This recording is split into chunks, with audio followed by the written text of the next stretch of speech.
ಪ್ರೀತಿಯ ವಿದ್ಯಾರ್ಥಿಗಳೇ, ಎಲ್ಲರಿಗೂ ಕೂಡ ನಮಸ್ಕಾರ. ನನ್ನ ಹೆಸರು ರವಿ. ನಾನು ಕರ್ನಾಟಕ ಸರ್ಕಾರದ ಕಾಲೇಜು ಮತ್ತು ತಾಂತ್ರಿಕ ಶಿಕ್ಷಣ ಇಲಾಖೆ ಇದರ ಅಡಿಯಲ್ಲಿ ಬರುವಂಥ ಪ್ರಥಮ ದರ್ಜೆ ಕಾಲೇಜಿನಲ್ಲಿ ಕನ್ನಡ ವಿಭಾಗದಲ್ಲಿ ಸಹಾಯಕ ಪ್ರಾಧ್ಯಾಪಕನಾಗಿ ಸೇವೆ ಸಲ್ಲಿಸ್ತಾ ಇದ್ದೀನಿ. ಕನ್ನಡ ಭಾಷೆಗೆ ಸಂಬಂಧಪಟ್ಟಂಗೆ ದಾವಣಗೆರೆ ವಿಶ್ವವಿದ್ಯಾಲಯ ತನ್ನ ವ್ಯಾಪ್ತಿಯ ಕಾಲೇಜುಗಳಲ್ಲಿನ ಅಂತಿಮ BEಯ ಐಚ್ಛಿಕ ಕನ್ನಡದ ವಿದ್ಯಾರ್ಥಿಗಳಿಗೆ 6.2ರ ಪತ್ರಿಕೆಯಾಗಿ ತೌಲನಿಕ ಅಧ್ಯಯನ ಮತ್ತು ಅದರ ಪಠ್ಯಗಳು ಅನ್ನುವಂಥ ಪತ್ರಿಕೆಯನ್ನು ನಿಗದಿಪಡಿಸಿದೆ. ಅದರಲ್ಲಿ ನಾವು ಈಗ ತೌಲನಿಕ ಅಧ್ಯಯನ ಅನ್ನುವಂಥ ಅದರ ಪಠ್ಯಗಳು ಅನ್ನುವಂಥ 2ನೇ ಭಾಗವನ್ನು ನಂತರ ಅದನ್ನು ಗಮನಿಸ್ಬೋದು. ತೌಲನಿಕ ಅಧ್ಯಯನ ಅನ್ನುವಂಥ ಮೊದಲನೇ ಥಿಯರಿಯ ಭಾಗವನ್ನು, ತಾತ್ವಿಕತೆಯ ಭಾಗವನ್ನು ಇಲ್ಲಿ ನಾವು ಅಭ್ಯಾಸ ಮಾಡೋಣ. ಈಗಾಗಲೇ ನಾವು ಹಿಂದೆ ಸುಮಾರು 10 ಸೆಷನ್ಗಳಲ್ಲಿ ತೌಲನಿಕ ಅಧ್ಯಯನ ಅಂತಂದರೆ ಏನು, ತೌಲನಿಕ ಸಾಹಿತ್ಯ ಅಧ್ಯಯನ ಅಂತಂದರೆ ಏನು, ಮತ್ತು ಅದರ ವ್ಯಾಪ್ತಿ, ಪ್ರಯೋಜನ, ಸಮಸ್ಯೆಗಳು ಇತ್ಯಾದಿಗಳನ್ನೆಲ್ಲನೂ ಕೂಡ ನಾವು ಗಮನಿಸ್ಕೊಂಡು ಬಂದಿದ್ದೀವಿ. ಪ್ರಸ್ತುತ ತೌಲನಿಕ ಅಧ್ಯಯನದ ಪ್ರಯೋಜನಗಳನ್ನು ನಾವು ಹಿಂದಿನ ಅಧಿವೇಶನದಲ್ಲಿ ನಾವು ಅಭ್ಯಾಸ ಮಾಡಿದ್ವಿ.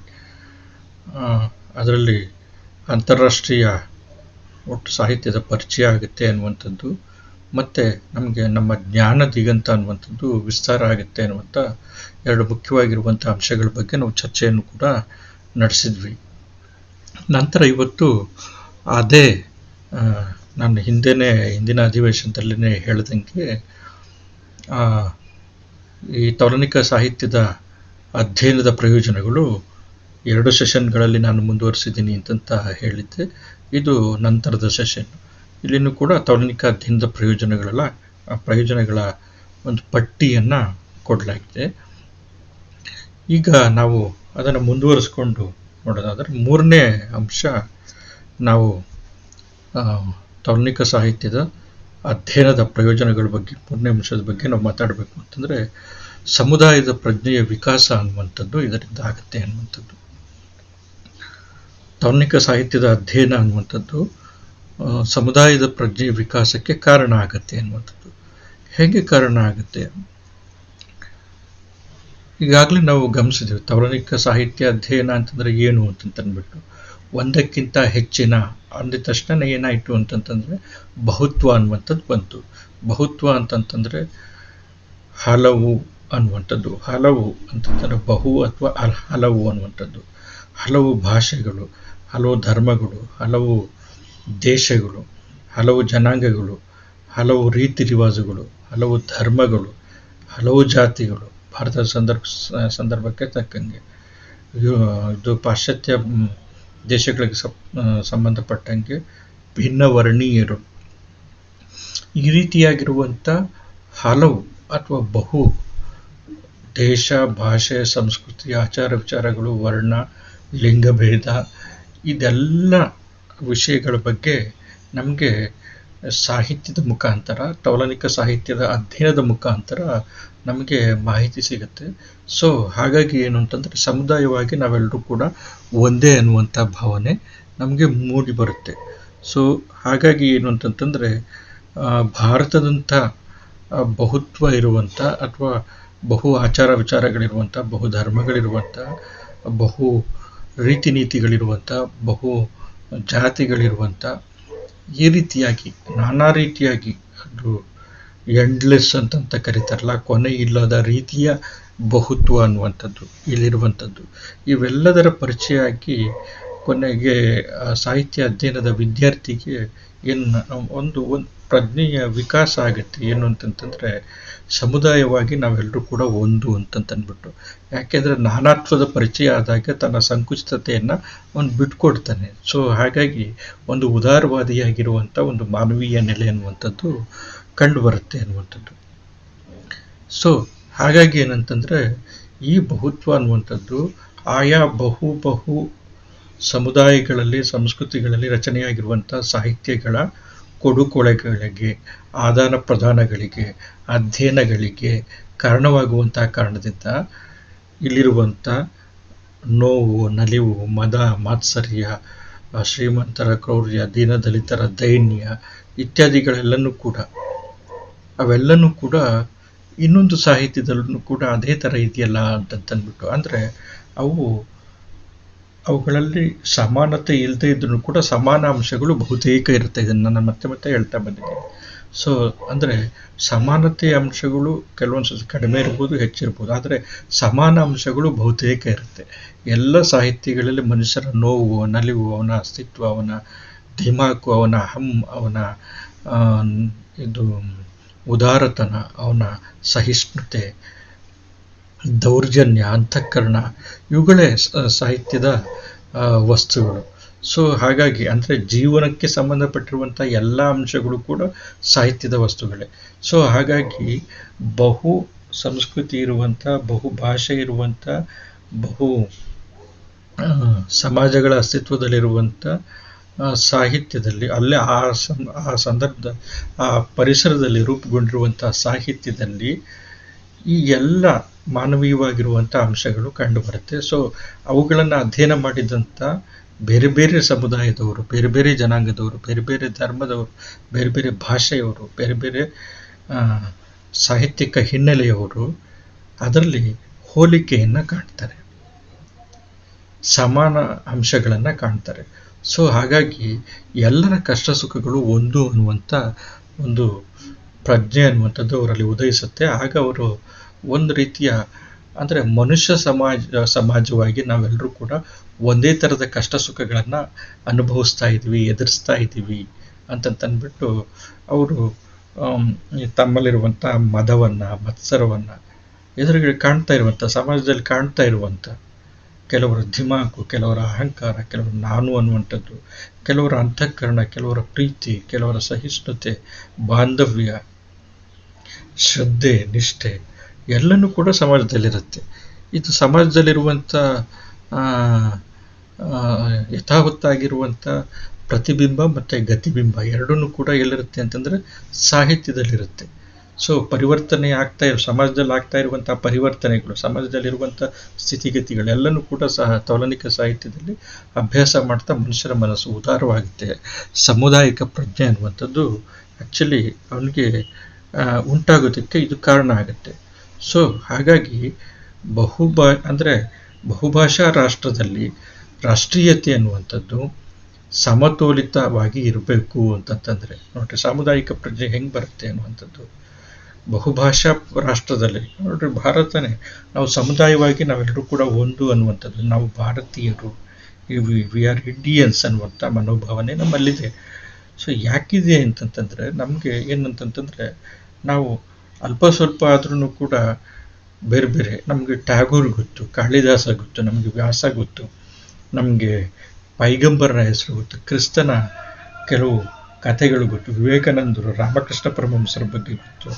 ಹಾಗೆಯೇ ನಮ್ಮ ಪಠ್ಯಪುಸ್ತಕದಲ್ಲಿ ಬೇರೆ ಬೇರೆ ಭಾಷೆಗಳ ಕೆಲವು ಕೃತಿಗಳ ಅನುವಾದಗಳಿರುತ್ತೆ. ಮತ್ತು ನಾವು ನ್ಯೂಸ್ ಪೇಪರ್ ಓದಬೇಕಾದ್ರೆ ಅಂತಾರಾಷ್ಟ್ರೀಯ ಮಟ್ಟದ ಲೇಖಕರು ಅಥವಾ ದೇಶೀಯ ಮಟ್ಟದಲ್ಲಿ ಉನ್ನತವಾಗಿರುವಂಥ ಪಾಂಡಿತ್ಯವನ್ನು ಹೊಂದಿರುವಂಥ ಲೇಖಕರ ಅನುವಾದಗಳನ್ನು ಹಾಕಿದ್ದಾರೆ, ಅದನ್ನು ಓದ್ತೀವಿ. ಇವೆಲ್ಲನೂ ಕೂಡ ಸಾಹಿತ್ಯ ಪ್ರಕಾರದಲ್ಲೇ ಬರುತ್ತೆ. ಸೊ ಹಾಗಾಗಿ ತೌಲನಿಕವಾಗಿ ಇದನ್ನು ಅಧ್ಯಯನ ಮಾಡಬೇಕಾದ್ರೆ ನಮ್ಮಂಥ ಬಹುಭಾಷೆಯ ರಾಷ್ಟ್ರದಲ್ಲಿ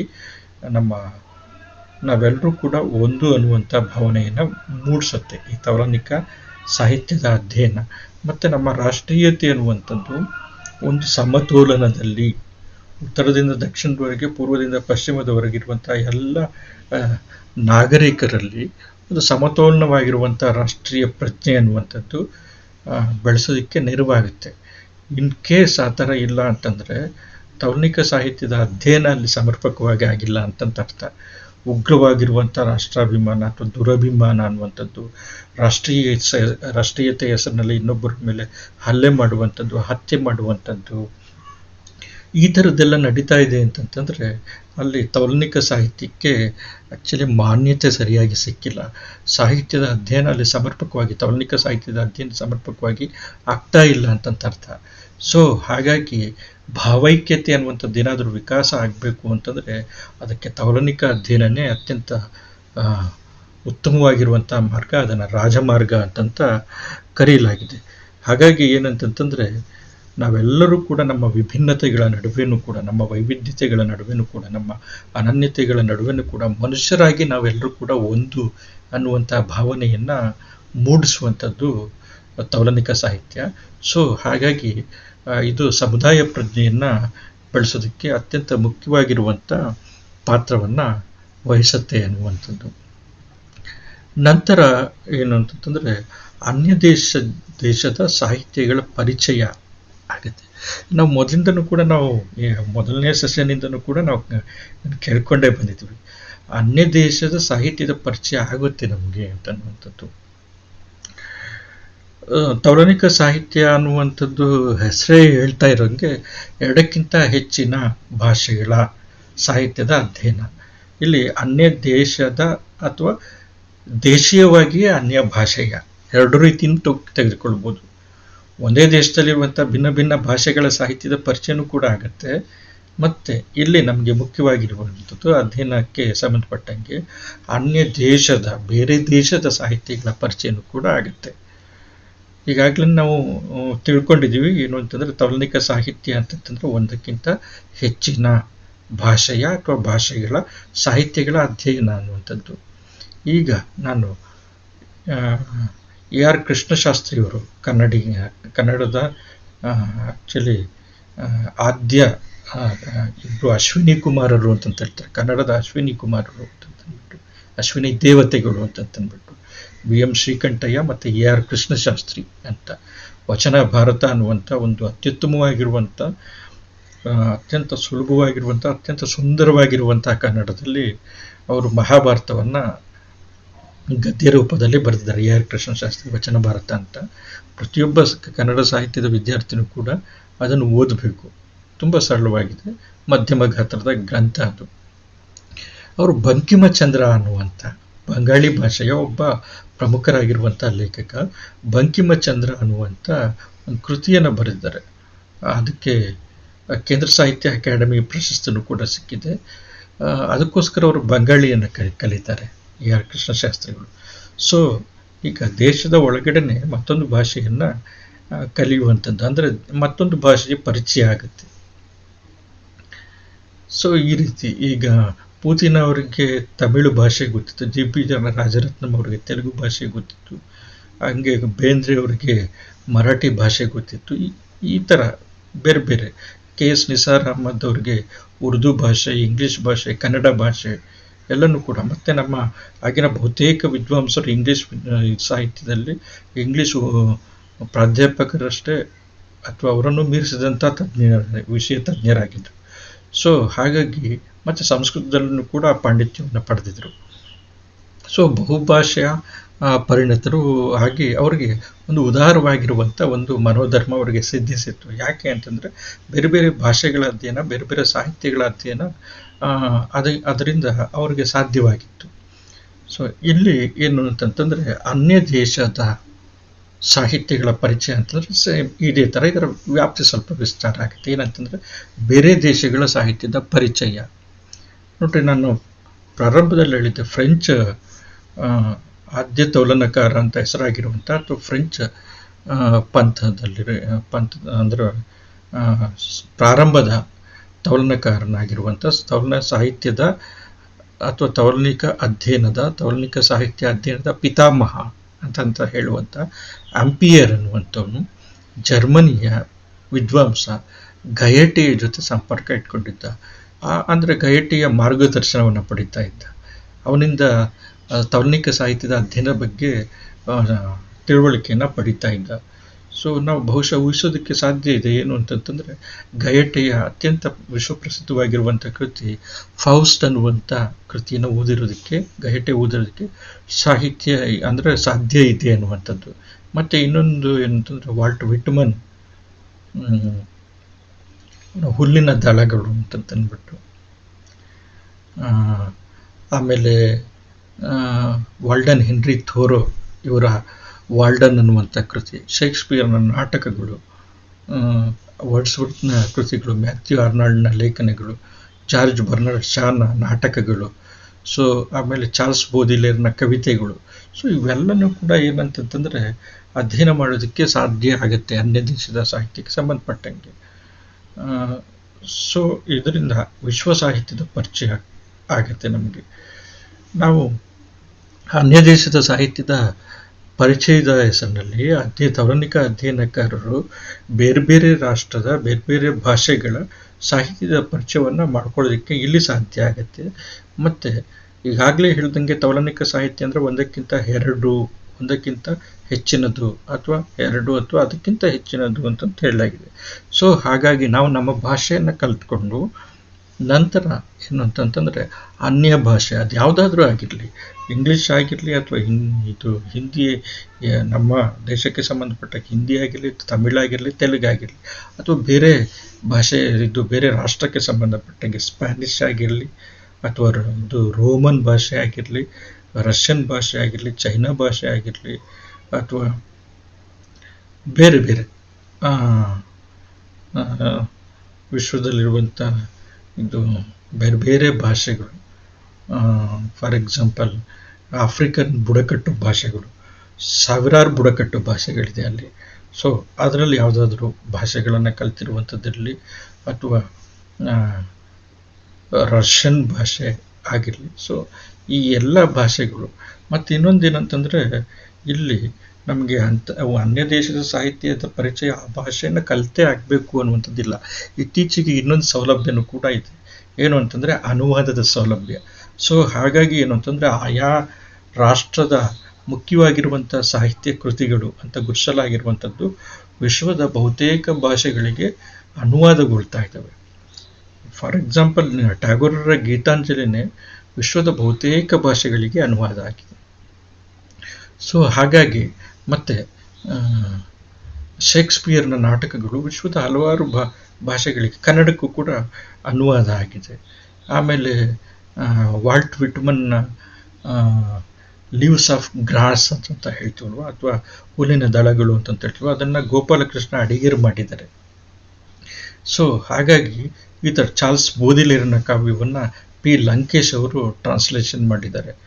ಸೊ ಈ ಥರದ್ದೆಲ್ಲನೂ ಕೂಡ ಇವೆಲ್ಲನೂ ಕೂಡ ಅನುವಾದಗಳು ಕನ್ನಡದಲ್ಲೇ ಬಂದಿದೆ, ಬೇರೆ ಬೇರೆ ರಾಷ್ಟ್ರಗಳ ಕೃತಿಗಳು.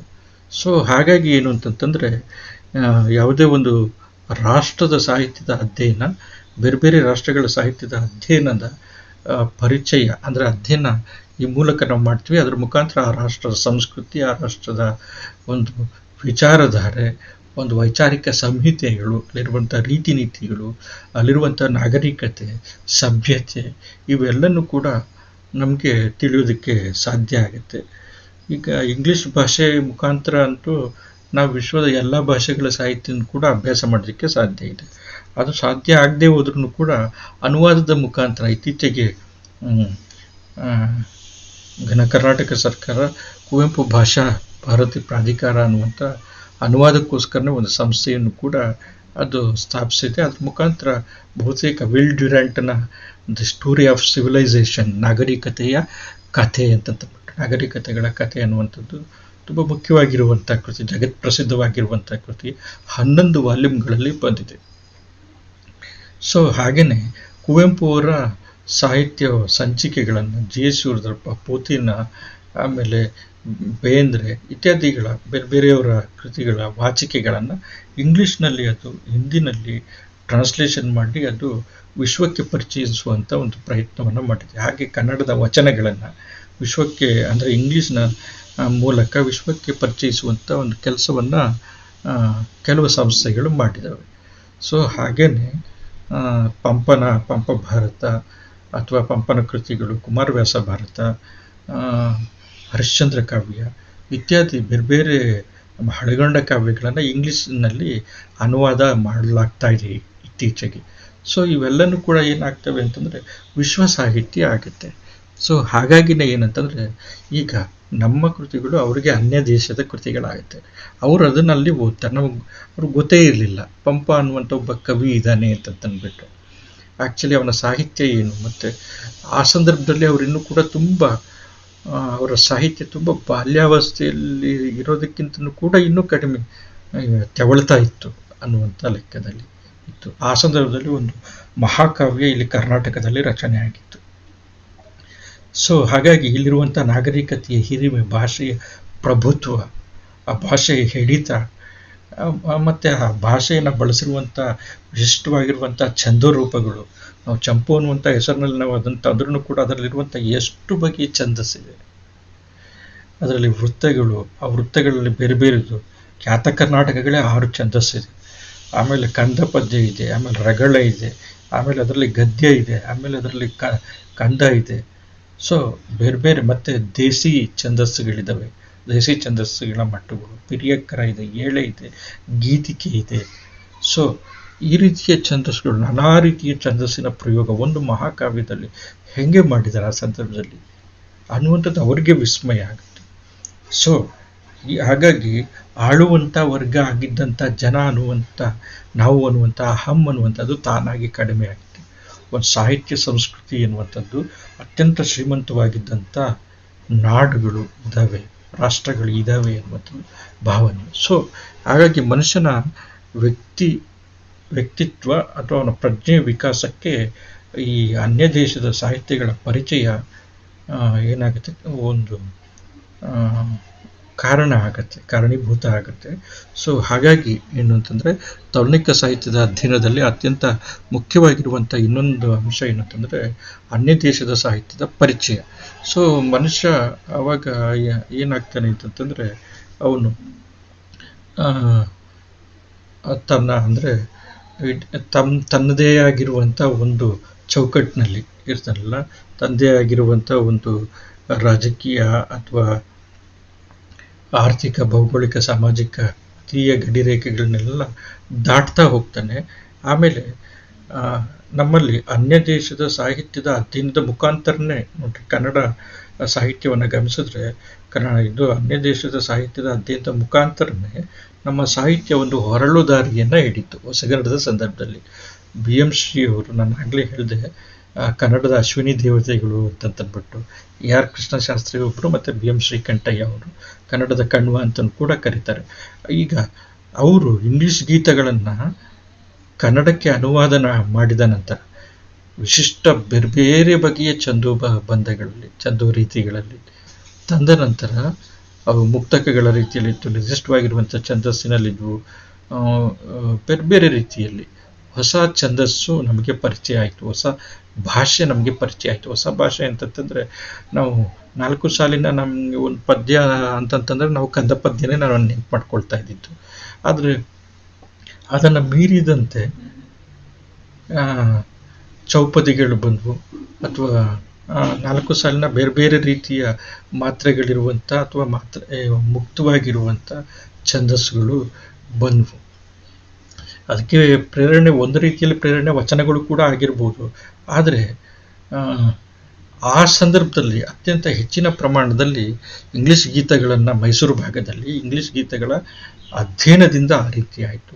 ಇಂಗ್ಲೀಷ್ ಗೀತೆಗಳಿಗೆ ಪ್ರೇರಣೆ ಯಾವುದು ಅಂತಂತಂದರೆ ಇಂಗ್ಲೀಷ್ ಸಾಹಿತ್ಯ ಅನ್ನುವಂಥದ್ದು. ಸೊ ಅವರು ಇಂಗ್ಲೀಷ್ ಅಂತಂತ ಬಳಸಿದ್ದಾರೆ. ಸೊ ಹಾಗಾಗಿ ಏನಂತಂತಂದರೆ ಈ ರೀತಿ ಅನ್ಯ ದೇಶೀಯ ಸಾಹಿತ್ಯದ ಪರಿಚಯದಿಂದ ಮತ್ತೊಂದು ದೇಶದ ಸಾಹಿತ್ಯ ಒಂದು ಹೊರಳು ದಾರಿಯನ್ನು ಇಟ್ಕೊಳ್ಳೋದಕ್ಕೆ ಸಾಧ್ಯನೂ ಕೂಡ ಆಗುತ್ತೆ. ಪ್ರಭಾವ ಆ ಥರ ಇರುತ್ತೆ. ಅವರು ಮಾಡಿರುವಂಥ ಅನುವಾದಗಳು ಅಕ್ಷರಶಃ ಅನುವಾದಗಳೇನಲ್ಲ, BM ಶ್ರೀ ಮಾಡಿರುವಂಥ ಅನುವಾದಗಳು. ಈಗ ಅಲ್ಲಿ ಒಂದು ಫಾರಿನ್ ಹೆಸರು ಬಂದುಬಿಟ್ಟು, ಆ ಫಾರಿನ್ ಹೆಸರನ್ನು ಅಂದರೆ ಒಂದು ಯಾರೋ ಒಬ್ಬ ವ್ಯಕ್ತಿ, ಅಲ್ಲಿರುವಂಥ ಯುರೋಪ್ನ ವ್ಯಕ್ತಿ ಹೆಸರು, ಯುರೋಪ್ನಲ್ಲಿರುವಂಥ ವ್ಯಕ್ತಿಗಳ ಹೆಸರು ಯಾವುದಾದ್ರೂ ಒಂದು ಕಲ್ಪಿಸ್ಕೊಳ್ಬೋದು. ಅವರ ಮಗಳ ಜೊತೆ ಹೋಗ್ತಾ ಇರುವಂಥದ್ದು.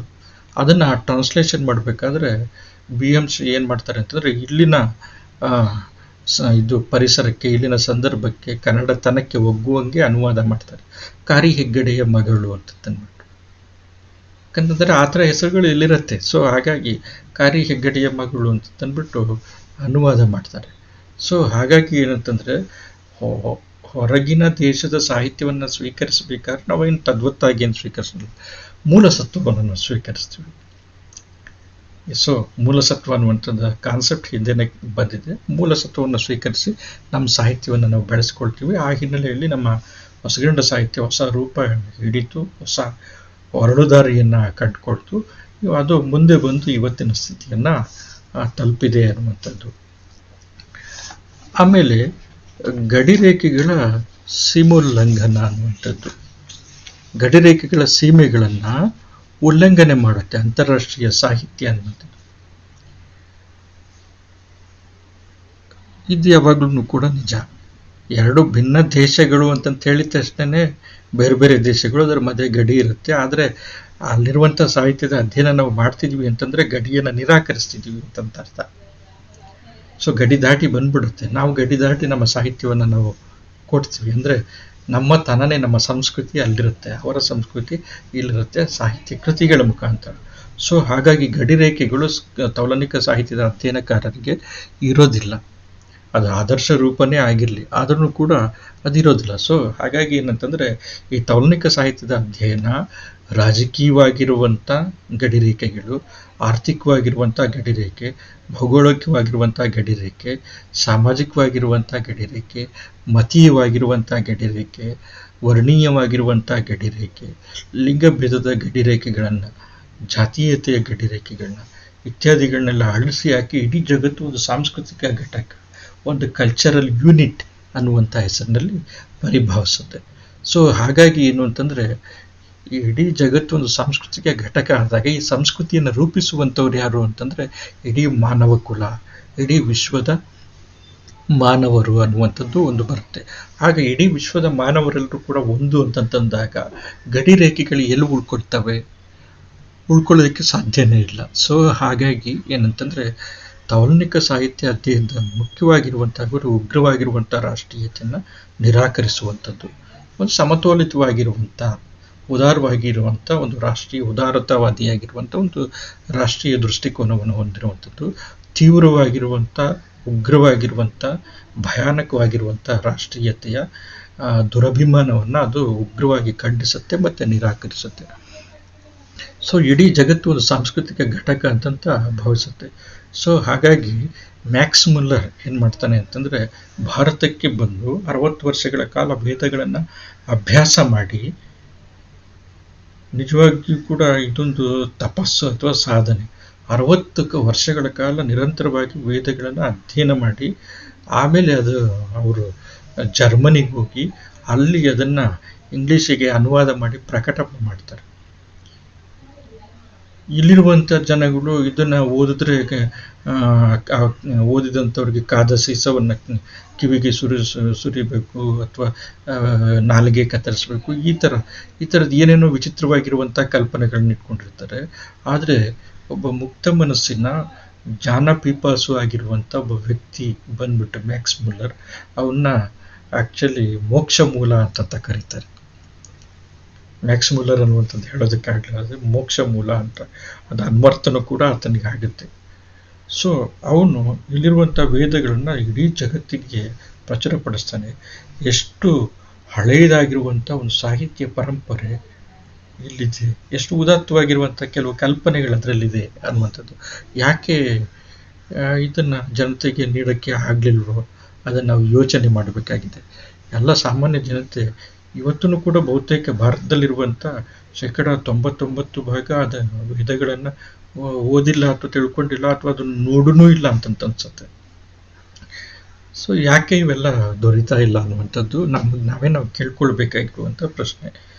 ಸೊ ಮ್ಯಾಕ್ಸ್ ಮುಲ್ಲರ್ ಆ ಥರ ಮಾಡ್ತಾನೆ.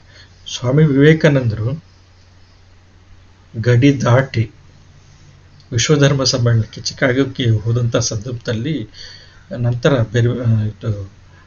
ಬೇರೆ ಬೇರೆ ಸಂದರ್ಭದಲ್ಲಿ ಹೋದಂಥ ಸಂದರ್ಭದಲ್ಲಿ, ವಿದೇಶಕ್ಕೆ ಹೋದಂಥ ಸಂದರ್ಭದಲ್ಲಿ ಮ್ಯಾಕ್ಸ್ ಮುಲ್ಲರ್ನನ್ನು ಭೇಟಿ ಮಾಡಿ ಅವ್ರ ಕಾಲಿಗೆ ನಮಸ್ಕಾರ ಮಾಡ್ತಾರೆ.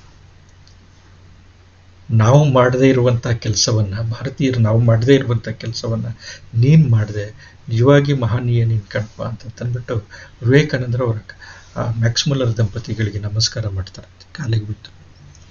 ಸೊ ಹಿರಿಮೆ ಮಾತ್ರ ಹಿರಿಮೆಯನ್ನು ಅರಿಯೋದಕ್ಕೆ ಸಾಧ್ಯ ಆಗಿರುವಂಥದ್ದು. ಮಹಿಮೆಯನ್ನು ಅರಿಯುತ್ತಂತೆ. ಕುವೆಂಪು ತಮ್ಮ ಪದ್ಯದಲ್ಲಿ ಹೇಳ್ತಾರೆ, ಶಾರದಾ ದೇವಿ ಎನ್ನುವಂಥ ಪದ್ಯದಲ್ಲಿ ಮಹಿಮೆ ಮಾತ್ರ ಮಹಿಮೆಯನ್ನು ಅರಿಯುತ್ತಂತೆ. ಶಾರದಾ ದೇವಿ ಮಾತ್ರ ರಾಮಕೃಷ್ಣ ಪರಮಹಂಸರನ್ನು ತಿಳಿಯೋದಕ್ಕೆ ಸಾಧ್ಯ ಆಯಿತು ಅಂತ ತಂದ್ಬಿಟ್ಟು. ಹಾಗೆ ವಿವೇಕಾನಂದರಿಗೆ ಮೋಕ್ಷ ಮೂಲರಾಗಿರುವಂಥ ಮ್ಯಾಕ್ಸ್ ಮುಲ್ಲರನ್ನು ತಿಳಿಯೋದಕ್ಕೆ ಸಾಧ್ಯ ಆಯಿತು. ಬೈಬಲ್ ಕನ್ನಡಕ್ಕೆ ಅನುವಾದಗೊಂಡು ನೋಡ್ರಿ, ಬೇರೆ ಭಾಷೆಯಲ್ಲಿರುವಂಥ ಮೂಲತಃ ಹಿಬ್ರೂ ಭಾಷೆಯಲ್ಲಿದ್ದಂಥ ಬೈಬಲ್ ಕನ್ನಡಕ್ಕೆ ಅನುವಾದಗೊಂಡು, ಖುರಾನ್ ಕನ್ನಡದಲ್ಲಿ ಅನುವಾದಗೊಂಡಿದೆ, ಭಗವದ್ಗೀತೆ ನೂರಾರು ಭಾಷೆಗಳಿಗೆ ಅನುವಾದಗೊಂಡಿದೆ, ಉಪನಿಷತ್ತುಗಳು ಬೇರೆ ಬೇರೆ ಭಾಷೆಗಳಿಗೆ ಅನುವಾದಗೊಂಡಿವೆ. ಸೊ ಈ ರೀತಿಯಾದಂಥ ಸಂದರ್ಭದಲ್ಲಿ ಈ ಸಾಹಿತ್ಯಗಳ ಧಾರ್ಮಿಕ ಸಾಹಿತ್ಯ ಇರಲಿ, ಹಾಗೆಯೇ ನಾನು ಹೇಳಿದ ನನ್ನ ಕುವೆಂಪು ಅವರ ಸಾಹಿತ್ಯಗಳು ಆಂಗ್ಲ ಭಾಷೆಗಳಿಗೆ ಅನುವಾದಗೊಂಡಿದೆ. ನಮ್ಮ ಹಳೆಗನ್ನಡ ಕೃತಿಗಳು ಆಂಗ್ಲ ಭಾಷೆಗೆ ಅನುವಾದಗೊಂಡಿದೆ. ನಮ್ಮ ವಚನ ಸಾಹಿತ್ಯ ಆಂಗ್ಲ ಭಾಷೆಗೆ ಅನುವಾದಗೊಂಡಿದೆ. ಸೊ ಈ ರೀತಿ ಗಡಿಗಳ ಸೀಮೋಲ್ಲಂಘನ ಅನ್ನುವಂಥದ್ದು, ಭಾಷೆಗಳ ಸೀಮೋಲ್ಲಂಘನೂ ಕೂಡ ಆಗಿದೆ. ಇಲ್ಲಿ ಗಡಿಗಳ ಸೀಮೋಲ್ಲಂಘನ, ಈ ಗಡಿ ಅನ್ನುವಂಥದ್ದು ಭಾಷಿಕನೂ ಕೂಡ ಆಗಿರ್ಬೋದು. ಸೊ ಹಾಗಾಗಿ ಈ ಥರದ್ದನ್ನು ಗಡಿರೇಖೆಗಳನ್ನ ಅಳಿಸಿ ಹಾಕಿರುವಂಥದ್ದು.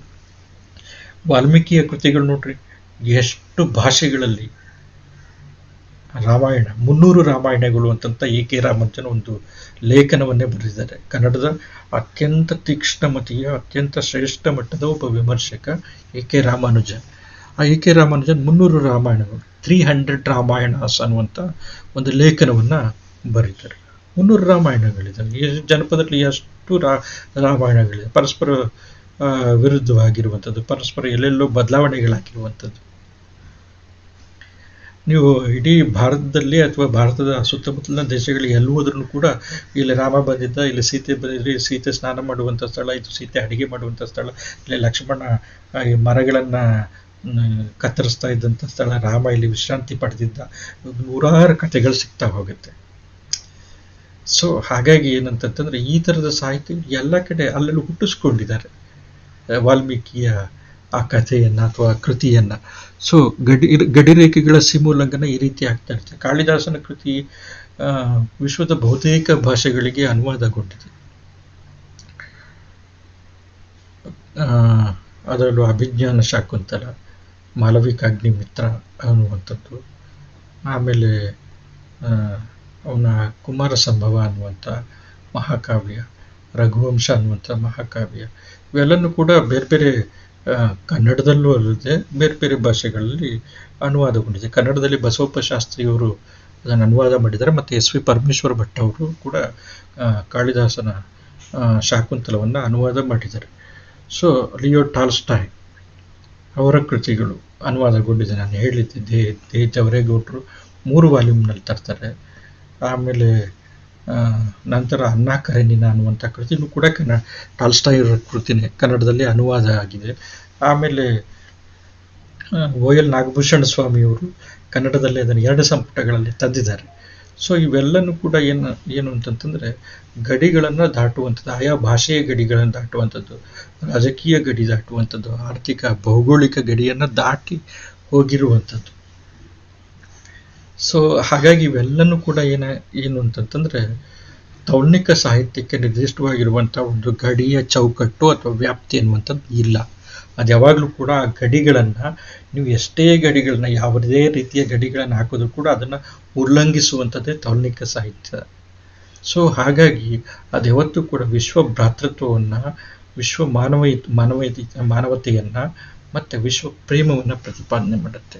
ಸೊ ಹಾಗಾಗಿ ಯಾವುದೇ ಸಾಹಿತ್ಯವನ್ನು ತೌಲ್ನಿಕ ಸಾಹಿತ್ಯದ ಅಧ್ಯಯನ ಕಟ್ಟಿ ಹಾಕೋದೇ ಇಲ್ಲ. ಎಲ್ಲ ಸಾಹಿತ್ಯವನ್ನು ಕೂಡ ಅಧ್ಯಯನದ ವ್ಯಾಪ್ತಿಗೆ ಒಳತರುತ್ತೆ. ಇಲ್ಲಿ ಒಂದು ಉದಾಹರಣೆಯನ್ನು ಗಮನಿಸ್ಬೋದು. ರವೀಂದ್ರನಾಥ್ ಟ್ಯಾಗೋರ್ ಅವರು ಶಾರ್ದೂಲ ಕರ್ಣಾವಧಾನ ಅನ್ನುವಂಥ ಒಂದು ಕೃತಿ ಬೌದ್ಧ ಸಾಹಿತ್ಯದಲ್ಲಿರುವಂಥದ್ದು. ಆ ಬೌದ್ಧ ಸಾಹಿತ್ಯದಲ್ಲಿರುವಂಥ ಶಾರ್ದೂಲ ಕರ್ಣಾವಧಾನ ಅನ್ನುವಂಥ ವಸ್ತುವನ್ನು ಬಳಸ್ಕೊಂಡು ಟ್ಯಾಗೋರ್ ಅವರು ಚಂದಲಿಕಾ ಅನ್ನುವಂಥ ಒಂದು ನೃತ್ಯ ರೂಪಕವನ್ನು ಅವರು ಬರೀತಾರೆ. ನೋಡಿ, ಬೌದ್ಧ ಸಾಹಿತ್ಯದಲ್ಲಿರುವಂಥ ಶಾರ್ದೂಲ ಕರ್ಣಾವಧಾನವನ್ನು ತೆಗೆದುಕೊಂಡು, ಬಹುಶಃ ಪಾಳಿ ಭಾಷೆಯಲ್ಲಿರುವಂಥದ್ದು ಅದು ಬೌದ್ಧ ಸಾಹಿತ್ಯದಲ್ಲಿ. ನಂತರ ಇವರೇನು ಮಾಡ್ತಾರೆ ಅಂತಂದರೆ ಬಹುಶಃ ಬಂಗಾಳಿಯಲ್ಲಿ ಟ್ಯಾಗೋರ್ ಅವರು ಚಂದಲಿಕಾ ಅನ್ನುವಂಥ ಕೃತಿಯನ್ನು ರಚಿಸ್ತಾರೆ. ನಂತರ ಕುಮಾರನಾಶಾನ್ ಅನ್ನುವಂಥ ಕವಿ, ದಕ್ಷಿಣ ಭಾರತದ ಕವಿ, ಆ ಕುಮಾರನಾಶಾನ್ ಬಹುಶಃ ಮಲಯಾಳಂ ಕವಿ, ಚಂದಲ ಭಿಕ್ಷುಕಿ ಅನ್ನುವಂಥ ಖಂಡಕಾವ್ಯವನ್ನು ರಚಿಸ್ತಾರೆ. ಚಂದಲ ಭಿಕ್ಷುಕಿ ಎನ್ನುವಂಥದ್ದು. ಎಲ್ಲಿಂದ ಎಲ್ಲಿಗೆ ನೋಡ್ರಿ, ಬೌದ್ಧ ಸಾಹಿತ್ಯ, ಅಲ್ಲಿಂದ ಬಂಗಾಳಿ ಸಾಹಿತ್ಯ, ಮತ್ತು ಈ ಕಡೆ ಮಲಯಾಳಂ ಸಾಹಿತ್ಯ.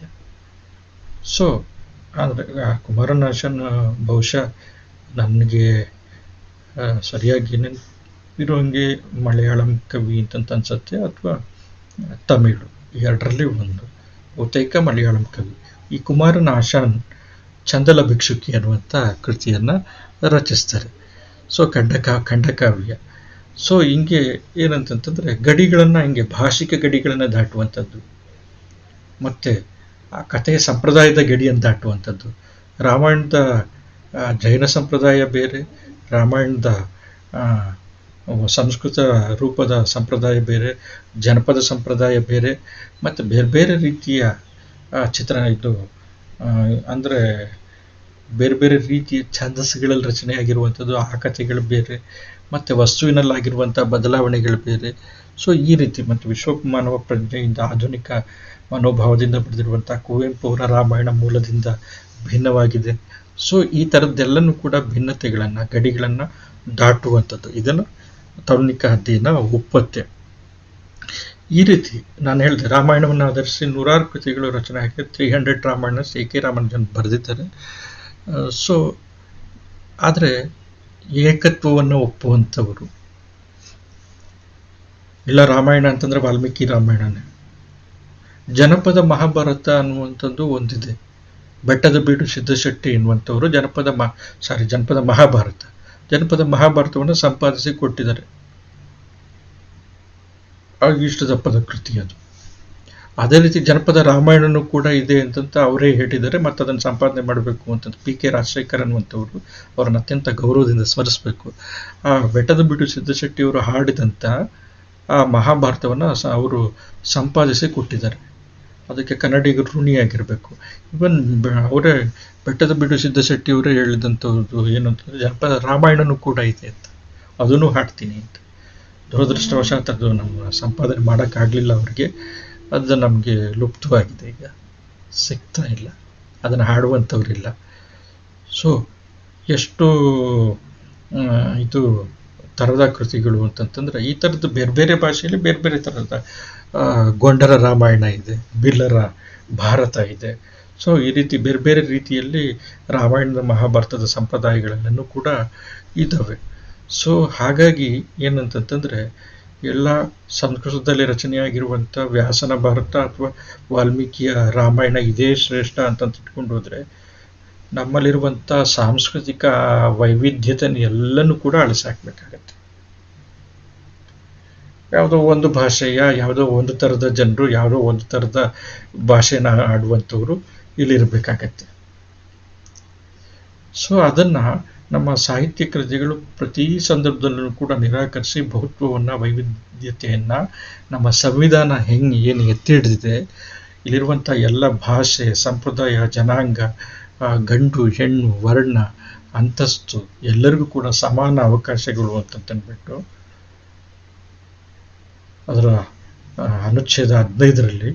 ಸೊ ಅದನ್ನು ತೌಲ್ನಿಕ ಸಾಹಿತ್ಯ ಯಥಾವತ್ತಾಗಿ ಅನುಸರಿಸ್ತದೆ. ಸೊ ಹಾಗಾಗಿ ಏನಂತಂತಂದರೆ, ಈ ಥರದ ಉದಾತ್ತವಾಗಿರುವಂಥ ಪರಿಕಲ್ಪನೆ ಇದೆಯಲ್ಲ, ಅದು ತೌಲ್ನಿಕ ಸಾಹಿತ್ಯಕ್ಕೆ ಸಂಬಂಧಪಟ್ಟಂಗೆ ಇದೆ. ಸೊ ಹಾಗಾಗಿ ಅದು ರಾಜಕೀಯವಾಗಿರುವಂಥ, ಧಾರ್ಮಿಕವಾಗಿರುವಂಥ, ಮತೀಯವಾಗಿರುವಂಥ, ಭಾಷಿಕವಾಗಿರುವಂಥ, ಅಥವಾ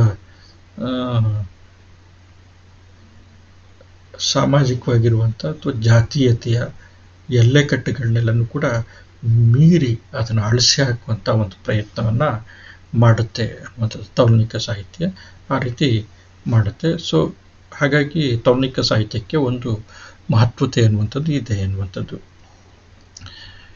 ಇನ್ನೊಂದು,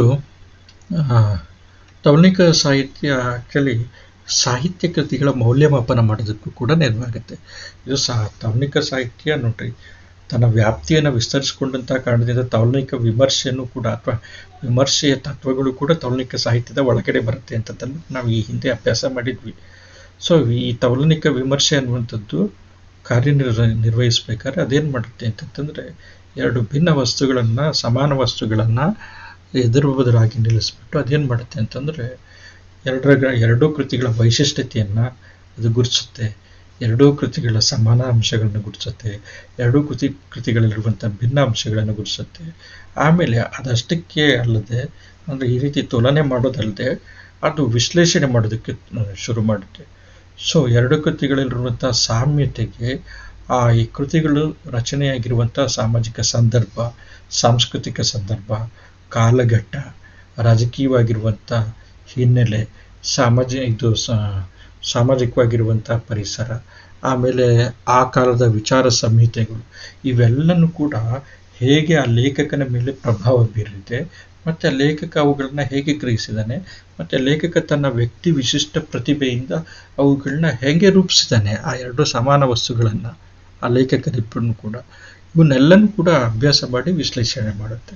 ಸೊ ಹಾಗಾಗಿ ಮಾನವೀಯ ಜೀವಪರವಾಗಿರುವಂಥ, ವಿಶ್ವಪರವಾಗಿರುವಂಥ, ಮಾನವ ಕುಲಪರವಾಗಿರುವಂಥ ಕೃತಿಗಳನ್ನು ಆ್ಯಕ್ಚುಲಿ ಎತ್ತಿ ಹಿಡಿಯುವಂಥ ಕೆಲಸವನ್ನು ತೌಲನಿಕ ವಿಮರ್ಶೆ ಮಾಡುತ್ತೆ. ಸೊ ಹಾಗಾಗಿ ಅದು ಕೃತಿಗಳ ಸ್ಥಾನ ನಿಗದಿಯನ್ನು ಮಾಡುತ್ತೆ, ಕೃತಿಗಳ ವಿಮರ್ಶೆಯನ್ನು ಮಾಡುತ್ತೆ. ಆದರೆ ಶ್ರೇಷ್ಠ ಕನಿಷ್ಠ ಅನ್ನುವಂಥ ಲೆಕ್ಕದಲ್ಲಿ ಏನಲ್ಲ, ಕೃತಿಗಳ ವಸ್ತು, ಪ್ರಸಂಗ, ಭಾವನೆ, ಅದರಲ್ಲಿರುವಂಥ ಪರಿಕಲ್ಪನೆ, ಮತ್ತು ಅವುಗಳ ಹಿಂದಿನ ವಿಕಾಸದ ಕ್ರಮಗಳು, ಸೊ ಇವೆಲ್ಲನೂ ಕೂಡ ವಿಭಿನ್ನ ಭಾಷೆಗಳಲ್ಲಿ, ವಿಭಿನ್ನ ಸಾಹಿತ್ಯ ಪ್ರಕಾರಗಳಲ್ಲಿ ಆ ಕವಿ, ಕೃತಿ ಇವುಗಳನ್ನೆಲ್ಲನೂ ಕೂಡ ಅಭ್ಯಾಸ ಮಾಡಿ ಆ್ಯಕ್ಚುಲಿ ಕೃತಿಗಳನ್ನು, ಕೃತಿ ಪರಿಸರವನ್ನು ಮತ್ತು ಆ ಕಾಲದ ವೈಚಾರಿಕ ಸಂಹಿತೆಗಳನ್ನು ಅರ್ಥೈಸೋದಕ್ಕೆ, ಅರ್ಥ ಮಾಡ್ಕೊಳ್ಳೋದಕ್ಕೆ ಪ್ರಯತ್ನ ಪಡುತ್ತೆ ಅನ್ನುವಂಥದ್ದು. ಸೊ ಈ ಹಿನ್ನೆಲೆಯಲ್ಲಿ ಒಂದು ರೀತಿಯಲ್ಲಿ ಸಾಹಿತ್ಯಿಕವಾಗಿರುವಂಥ ಮೌಲ್ಯಮಾಪನ ಕೃತಿಗಳಿಗೆ ಸಂಬಂಧಪಟ್ಟಂಗೆ ತೌಲನಿಕ ಸಾಹಿತ್ಯ ಮಾಡುತ್ತೆ ಅನ್ನುವಂಥದ್ದು. ಮತ್ತೊಂದು ಅಂಶ ವಿಶ್ವ ಸಾಹಿತ್ಯದ ಪರಿಚಯ ಅನ್ನುವಂಥದ್ದು. ವಿಶ್ವ ಸಾಹಿತ್ಯದ ಪರಿಚಯ ಆ್ಯಕ್ಚುಲಿ ಇದನ್ನು ಕೂಡ ಏನಂತಂದರೆ ಒಂದು ರೀತಿಯಲ್ಲಿ ರಿಪೀಟ್ ಆಗುವಂಥ ಅಂಶಗಳೇ ಇವೆಲ್ಲನೂ ಕೂಡ. ಎಲ್ಲೋದ್ರೂ ಕೂಡ ಈ ವಿವರಗಳು ಆ್ಯಕ್ಚುಲಿ ಬಂದೇ ಬರ್ತವೆ. ವಿಶ್ವ ಸಾಹಿತ್ಯದ ಪರಿಚಯ, ಗಡಿರೇಖೆಗಳ ಸೀಮೋಲ್ಲಂಘನ ಅಂತಂತಂದರೆ ವಿಶ್ವ ಸಾಹಿತ್ಯದ ಪರಿಚಯ ಅಂತಂತಾನೆ ಅರ್ಥ. ಇಡೀ ವಿಶ್ವದ ಸಾಹಿತ್ಯದ ಪರಿಚಯ ಅಂತಂತ. ಸೊ ಮತ್ತೆ ನಾವು ತೌಲನಿಕ ಅಧ್ಯಯನಕ್ಕೆ ಬರೋದಾದರೆ ಒಂದಕ್ಕಿಂತ ಹೆಚ್ಚಿನ ಸಾಹಿತ್ಯದ ಅಂತ. ಆ ಇಡೀ ವಿಶ್ವದ ಸಾಹಿತ್ಯದಲ್ಲಿ ಒಂದೇ ಭಾಷೆಯ ಎರಡು ಬೇರೆ ಬೇರೆ ಕೃತಿಗಳು ಬರ್ಬೋದು, ಅವುಗಳ ಪರಿಚಯ ಆಗ್ಬೋದು. ಒಂದೇ ದೇಶದ ಬೇರೆ ಬೇರೆ ರಾಜ್ಯಗಳ ಕೃತಿಗಳ ಪರಿಚಯ ಅಥವಾ ಅಧ್ಯಯನ ಆಗ್ಬೋದು, ಅಥವಾ ಒಂದೇ ರಾಷ್ಟ್ರದಲ್ಲಿರುವಂಥ ಬೇರೆ ಬೇರೆ ಧರ್ಮದವರು ರಚಿಸಿರುವಂಥ ಕೃತಿಗಳು ಆಗಿರ್ಬೋದು, ಬೇರೆ ಬೇರೆ ಧಾರ್ಮಿಕ ನಂಬಿಕೆಯವರು, ಬೇರೆ ಬೇರೆ ಜಾತಿಯ ಹಿನ್ನೆಲೆಯವರು, ಬೇರೆ ಬೇರೆ ಲಿಂಗ ಭೇದದವರು, ಈ ರೀತಿಯಾಗಿರೋ ಭಿನ್ನತೆಗಳ ಅಂಶಗಳು, ಮತ್ತು ಬೇರೆ ಬೇರೆ ರಾಷ್ಟ್ರಗಳಲ್ಲಿರುವಂಥವು, ಅದು ಸಣ್ಣ ರಾಷ್ಟ್ರ ಇರಲಿ, ದೊಡ್ಡ ರಾಷ್ಟ್ರ ಇರಲಿ, ಶ್ರೀಮಂತವಾಗಿರುವಂಥ ರಾಷ್ಟ್ರ ಇರಲಿ, ನಾವು ಪ್ರಥಮ, ದ್ವಿತೀಯ, ತೃತೀಯ ಜಗತ್ತು ಅಂತಂತೇನು ಕರಿತೀವಿ, ಈ ಥರದ ಯಾವುದೇ ರಾಷ್ಟ್ರಗಳಿರಲಿ, ಈ ಎಲ್ಲ ರಾಷ್ಟ್ರಗಳು ಮತ್ತು ಬುಡಕಟ್ಟು ಪ್ರಧಾನ ರಾಷ್ಟ್ರಗಳು, ಅತ್ಯಂತ ತಂತ್ರಜ್ಞಾನದಲ್ಲಿ ಮುಂದುವರೆದಂಥ ಆಧುನಿಕತೆಯ ಅಮಲೇರಿಸಿಕೊಂಡಿರುವಂಥ ರಾಷ್ಟ್ರಗಳು, ಆಧುನಿಕತೆಯ ಉತ್ತುಂಗದಲ್ಲಿ ತೇಲ್ತಾ ಇರುವಂಥ ರಾಷ್ಟ್ರಗಳು, ನಮ್ಮಂಥ ಮಧ್ಯಮ ವರ್ಗದ ರಾಷ್ಟ್ರಗಳು, ಈ ಎಲ್ಲ ರಾಷ್ಟ್ರಗಳಲ್ಲಿರುವಂಥ ಸಾಹಿತ್ಯ ಕೃತಿಗಳನ್ನು ಅಭ್ಯಾಸ ಮಾಡುವಂಥದ್ದನ್ನು ತೌಲನಿಕ ಸಾಹಿತ್ಯ ಏನು ಮಾಡುತ್ತೆ ಅಂತಂತಂದರೆ ಪ್ರೋತ್ಸಾಹಿಸುತ್ತೆ. ಸೊ ಹಾಗಾಗಿ ವಿಶ್ವ ಸಾಹಿತ್ಯದ ಪರಿಚಯ ಆಗುತ್ತೆ. ಹಾಗಾಗಿ ನಮಗೆ ಶೇಕ್ಸ್ಪಿಯರ್ ಅಂತಂತ ಹೇಳಿದ ತಕ್ಷಣ ವಿಲಿಯಂ ಶೇಕ್ಸ್ಪಿಯರ್ನ ಹೆಸರನ್ನು ನಾವೆಲ್ಲರೂ ಕೂಡ ಕೇಳ್ತೀವಿ. ಭಾರತದಲ್ಲಿರುವಂಥ ಬಹುತೇಕ ಪ್ರೌಢ ಶಿಕ್ಷಣವನ್ನು ಪಡೆದಿರುವಂಥ ಅಥವಾ ಪದವಿ ಶಿಕ್ಷಣವನ್ನು ಪಡಿತಾ ಇರುವಂಥ ಎಲ್ಲರಿಗೂ ಕೂಡ ಶೇಕ್ಸ್ಪಿಯರ್ನ ಹೆಸರು ಗೊತ್ತು. ಬಹುತೇಕರಿಗೆ ಹೆಂಗೆ ಗೊತ್ತು? ಸಾಮಾನ್ಯವಾಗಿ ಕೇಳಿರ್ತೀವಿ, ಅಥವಾ ಅವರ ಸಾನೆಟ್ ಕೆಲವು ಟೆಕ್ಸ್ಟ್ಗಳಲ್ಲಿರುತ್ತೆ, ಅಥವಾ ನಾಟಕದ ಕೆಲವು ಭಾಗಗಳಿರುತ್ತೆ.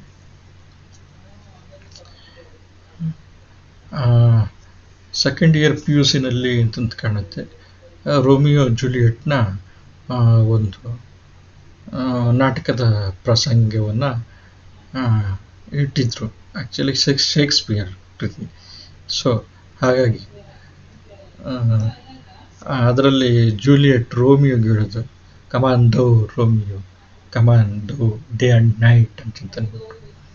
ಸೊ ಈ ರೀತಿಯಾಗಿ ಈ ನೋಡ್ರಿ, ಈ ಥರದ್ದು ಆ್ಯಕ್ಚುಲಿ ಒಬ್ಬ ಶೇಕ್ಸ್ಪಿಯರ್ ವಿಶ್ವಪ್ರಸಿದ್ಧನಾಗಿರುವಂಥ ಒಬ್ಬ ನಾಟಕಕಾರ, ಇಂಗ್ಲೆಂಡ್ನವನು.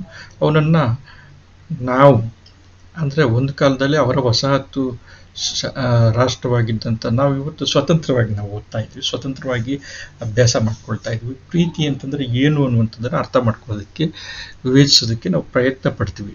ಸೊ ಆ ಥರ ಅಭ್ಯಾಸ ಮಾಡೋದ್ರ ಜೊತೆಗೆ ನಾವು ಅದೇ ಥರ ಕಾಳಿದಾಸನನ್ನು ಕೂಡ ಅಭ್ಯಾಸ ಮಾಡ್ತೀವಿ. ಕಾಳಿದಾಸನ ಹೆಸರನ್ನ ಕೇಳಿದಂಥವ್ರು ಆ್ಯಕ್ಚುಲಿ ಇಲ್ಲ ಬಹುತೇಕ.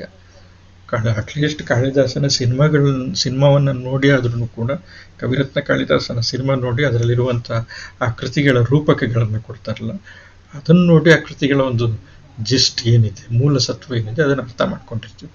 ಕೆಲವರು ಅದನ್ನು ಓದಿರ್ತಾರೆ, ಕೆಲವರು ಆದ್ರೂ ಕೂಡ ಕಾಳಿದಾಸನ ಅಭಿಜ್ಞಾನ ಶಾಕುಂತಲವನ್ನು ಓದಿರ್ತಾರೆ. ಸೊ ಹಾಗಾಗಿ ಮತ್ತು ಶೇಕ್ಸ್ಪಿಯರ್ನನ್ನು ಓದ್ತಾ ಇರುವಂಥ ನಾವು ಜೊತೆಗೆ ಕಾಳಿದಾಸನನ್ನು ಕೂಡ ಓದೋದಕ್ಕೆ ಸಾಧ್ಯ. ಕಾಳಿದಾಸನನ್ನು ಓದ್ತಿರುವಂಥ ನಾವು ಜೊತೆಗೆ ಶೇಕ್ಸ್ಪಿಯರ್ನನ್ನು ಕೂಡ ಓದೋದಕ್ಕೆ ಸಾಧ್ಯ ಇದೆ. ಸೊ ಅದೇ ರೀತಿ ಕುವೆಂಪು ಅವರ ಶ್ರೀ ರಾಮಾಯಣ ದರ್ಶನಂ ಮತ್ತು ವಿಲಿಯಂ ವರ್ಡ್ಸ್ವರ್ತ್ನ ಕವಿತೆಗಳು, ಇವನ್ನೆಲ್ಲನೂ ಕೂಡ ಒಟ್ಟಿಗೆ ಓದೋದಕ್ಕೆ ಸಾಧ್ಯ.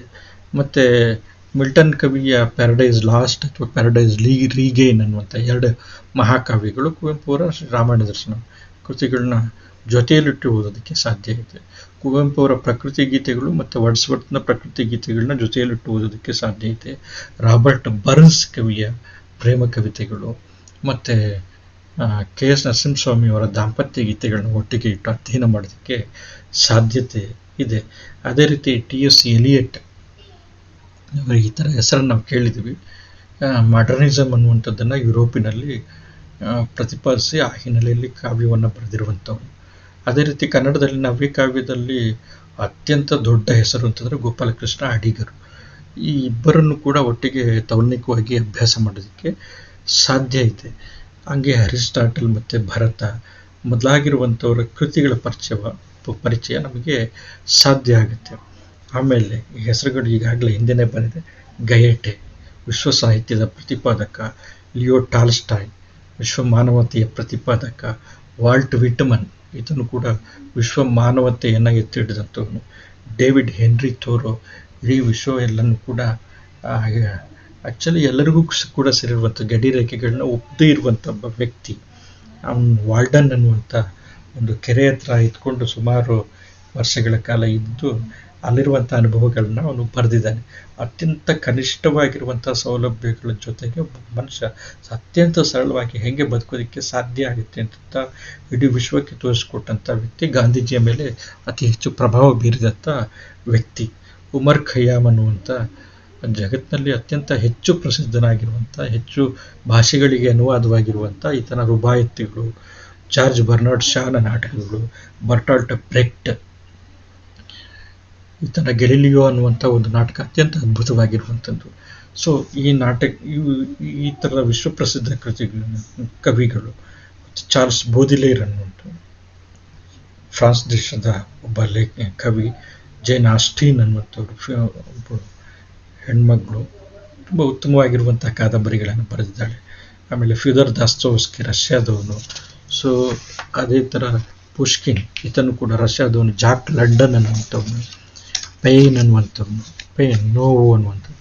ಸೊ ಇವರೆಲ್ಲ ಪ್ರತಿಭಟನೆ ಈ ಕಾವ್ಯ ಅಥವಾ ಕೃತಿಗಳನ್ನು ಬರೆದಿದ್ದಾರೆ. ಜಾಕ್ ಲಂಡನ್ ಮತ್ತು ಪೇಯ್ನ್ ಅನ್ನುವಂಥವರೆಲ್ಲರೂ ಕೂಡ ಈ ಥರ ಶ್ರೇಷ್ಠ ಸಾಹಿತಿಗಳು ಮತ್ತು ಅವರ ವಿಶ್ವದ ಶ್ರೇಷ್ಠ ಸಾಹಿತ್ಯ ಕೃತಿಗಳ ಅಧ್ಯಯನ ಇದೆಯಲ್ಲ, ಇದು ತೌಲ್ನಿಕ ಅಧ್ಯಯನದ ಶಿಸ್ತಿನ ಮುಖಾಂತರ ಇದು ಸಾಧ್ಯ ಆಗುವಂಥದ್ದು. ಸೊ ಹಾಗಾಗಿ ಏನು ಅಂತಂತಂದರೆ, ನಾವು ನಮ್ಮ ಸಾಹಿತ್ಯನೇ ಶ್ರೇಷ್ಠ, ನಮ್ಮ ಭಾಷೆನೇ ಶ್ರೇಷ್ಠ, ನಮ್ಮ ಜನಾಂಗನೇ ಸಮುದಾಯನೇ ಶ್ರೇಷ್ಠ, ಇದು ಸೃಷ್ಟಿ ಮಾಡಿರುವಂಥ ಸಾಹಿತ್ಯ ಕೃತಿಗಳೇ ಶ್ರೇಷ್ಠ ಅನ್ನುವಂಥ ಒಂದು ಕೂಪಮಂಡೂಕ ಪ್ರಜ್ಞೆ ಇರುತ್ತಲ್ಲ, ಬಾವಿ ಒಳಗಿನ ಕಪ್ಪೆ, ಆ ಹೊರಗಿನ ಅದು ಅಟ್ಲೀಸ್ಟ್ ಕೆರೆನೂ ಕೂಡ ನೋಡಿರೋದಿಲ್ಲ, ಒಂದು ಕಾಲುವೆನೂ ಕೂಡ ನೋಡಿರೋದಿಲ್ಲ, ಒಂದು ಸರೋವರನೂ ಕೂಡ ನೋಡಿರೋದಿಲ್ಲ. ಸಮುದ್ರವನ್ನಂತೂ ನೋಡೇ ಇರೋದಿಲ್ಲ. ಈ ಕೂಪಮಂಡುಕ ಪ್ರಜ್ಞೆ ಇದೆಯಲ್ಲ, ಈ ಥರದ ಪ್ರಜ್ಞೆ ಒಳಗಡೆ ಇಟ್ಕೊಂಡು ಎಲ್ಲ ನಾವೇ ಶ್ರೇಷ್ಠ, ನಮ್ಮದೇ ಶ್ರೇಷ್ಠ, ನಾವೇ ಶ್ರೇಷ್ಠರು, ನಾವೇ ಶ್ರೇಷ್ಠ ಜನಾಂಗ, ನಮಗೆ ಇಷ್ಟು ಉನ್ನತವಾಗಿರುವಂಥ ಪರಂಪರೆ ಇದೆ, ನಮ್ಮ ಹಿರೀಕರು ಅದನ್ನು ಸಾಧಿಸಿದ್ರು, ಇದನ್ನು ಸಾಧಿಸಿದ್ರು, ಮತ್ತೊಂದನ್ನು ಸಾಧಿಸಿದ್ರು, ಮಗದೊಂದನ್ನು ಸಾಧಿಸಿದ್ರು ಅಂತ ನೀವೇನು ಮಾಡ್ತಿದ್ದೀರಪ್ಪ ಅನ್ನುವಂಥದ್ದು. ನಾವಿವತ್ತು ಎಲ್ಲ ಏನು ಮಾಡ್ತಿದ್ದೀವಿ ಅಂತಂತಂದರೆ, ಹಿಂದಿನವರು ಮಾಡಿಟ್ಟು ಹೋಗಿರುವಂಥ ಆ ಪುರಾತನವಾಗಿರುವಂಥ ಮಹತ್ತರವಾಗಿರುವಂಥ ಸಾಧನೆಯನ್ನು ನಾವು ಅಟ್ಲೀಸ್ಟ್ ಅದನ್ನು ಅಧ್ಯಯನ ಮಾಡುವಂಥ ಒಂದು ಗೋಜಿಗೂ ಕೂಡ ಹೋಗ್ತಿಲ್ಲ, ಅರ್ಥ ಮಾಡ್ಕೊಳ್ಳುವಂಥ ಗೋಜಿಗೂ ಕೂಡ ಹೋಗ್ತಾ ಇಲ್ಲ. ಅದರ ಸಾಮಾನ್ಯವಾಗಿರುವಂಥ ಸ್ವರೂಪವನ್ನು ಅರ್ಥ ಮಾಡ್ಕೊಂಡು ಅದೇ ರೀತಿ ಬದುಕೋದಕ್ಕಾಗ್ತಾ ಇಲ್ಲ. ಉಡಾಫೆ ಹೊಡ್ಕೊಂಡು ಬಿದ್ದಿದ್ದೀವಿ ನಾವೆಲ್ಲರೂ. ಕಿಟ್ಲೆ ಮಾಡ್ಕೊಳ್ಳೋದು, ಉಡಾಫೆ ಹೊಡ್ಕೊಳ್ಳೋದು, ಅತ್ಯಂತ ಬೇಜವಾಬ್ದಾರಿಯ ಸೋಮಾರಿತನದ ವ್ಯಕ್ತಿಗಳಾಗೋಗ್ಬಿಟ್ಟಿದ್ವಿ. ಆ ಹೆಸರುಗಳು ಹೇಳ್ಕೊಂಡು ತಿರುಗಾಡುವಂಥದ್ದು. ಸರಿ, ನೀನು ಅಲ್ಲಿಂದ ಮುಂದಕ್ಕೆ ಹೋಗ್ಬೇಕು ತಾನೆ, ನಾವು ಅಲ್ಲಿಂದ ಮುಂದಕ್ಕೆ ಹೋಗ್ಬೇಕು ತಾನೆ. ಅದನ್ನೆಲ್ಲ ಕೈ ಬಿಟ್ಟು ನಾವೇನು ಮಾಡ್ತಾ ಇದ್ದೀವಿ ಅಂತಂತಂದರೆ, ನಮ್ಮದೇ ಆಗಿರುವಂಥ ಒಂದು ಬಾವಿಯ ಕಪ್ಪೆಯ ಪ್ರಜ್ಞೆಯನ್ನು ರೂಪಿಸ್ಕೊಂಡಿದ್ದೀವಿ. ತೌರ್ಣಿಕ ಸಾಹಿತ್ಯ ಈ ಬಾವಿಯ ಕಪ್ಪೆಯ ಪ್ರಜ್ಞೆಯನ್ನು ತೆಗೆದು ಏನು ಮಾಡುತ್ತೆ ಅಂತಂದರೆ ಸಮುದ್ರಕ್ಕೆ ಬಿಡುತ್ತೆ. ಜಗತ್ತೆಷ್ಟು ವಿಸ್ತಾರವಾಗಿದೆ, ಸಾಹಿತ್ಯ ಕ್ಷೇತ್ರ ಎಷ್ಟು ವಿಸ್ತಾರವಾಗಿದೆ, ಹೆಂಗೆ ಎಲ್ಲ ಜನಸಮುದಾಯ ಹೆಂಗೆ ಸಾಧನೆಯನ್ನು ಮಾಡಿದ್ದಾರೆ, ಎಂತೆಂಥ ಮಹತ್ತರವಾಗಿರುವಂಥ ಕೃತಿಗಳನ್ನು ಕೊಟ್ಟಿದ್ದಾರೆ, ಎಷ್ಟು ಉದಾತ್ತವಾಗಿರುವಂಥ ಕಲ್ಪನೆಗಳನ್ನು ತಂದು ಕೊಟ್ಟಿದ್ದಾರೆ. ಮನುಷ್ಯ ಕುಲಕ್ಕೆ, ಮಾನವ ಜನಾಂಗಕ್ಕೆ ಅವರು ಕೊಡುಗೆಯಾಗಿ ನೀಡಿದ್ದಾರೆ. ಅವರ ಬೆನ್ನು ಬಲದ ಮೇಲೆ ನಾವು ನಿಂತಿದ್ದೀವಿ. ನಾವಿನ್ನ ಎಷ್ಟು ಮುಂದಕ್ಕೆ ಹೋಗಬೇಕಾಗಿದೆ ಅನ್ನುವಂಥದ್ದನ್ನು ಅರ್ಥೈಸುವಂಥ ಪ್ರಯತ್ನ ಮಾಡುತ್ತೆ. ನಾವೆಲ್ಲ ಯಾವುದೋ ಒಂದು 3ನೇ ದರ್ಜೆಯ ಸಿನಿಮಾ ನೋಡಿಕೊಂಡು ಅಥವಾ 3ನೇ ದರ್ಜೆಯ ಮಾತುಗಳನ್ನು ಆಡಿಕೊಂಡು 3ನೇ ದರ್ಜೆಯ ವ್ಯಕ್ತಿಗಳಾಗಿ ನಾವು ಕಾಮೆಂಟ್ ಮಾಡಿಕೊಂಡು 3ನೇ ದರ್ಜೆಯ ವ್ಯಕ್ತಿಗಳಾಗಿ ನಾವು ಬದುಕ್ತಾ ಇದ್ದೀವಿ. ನಮ್ಮ ಯೋಗ್ಯತೆ ಅಷ್ಟರ ಮಟ್ಟಿಗಿದೆ, ನಾವು ಅದನ್ನು ದಾಟಬೇಕಾಗಿದೆ.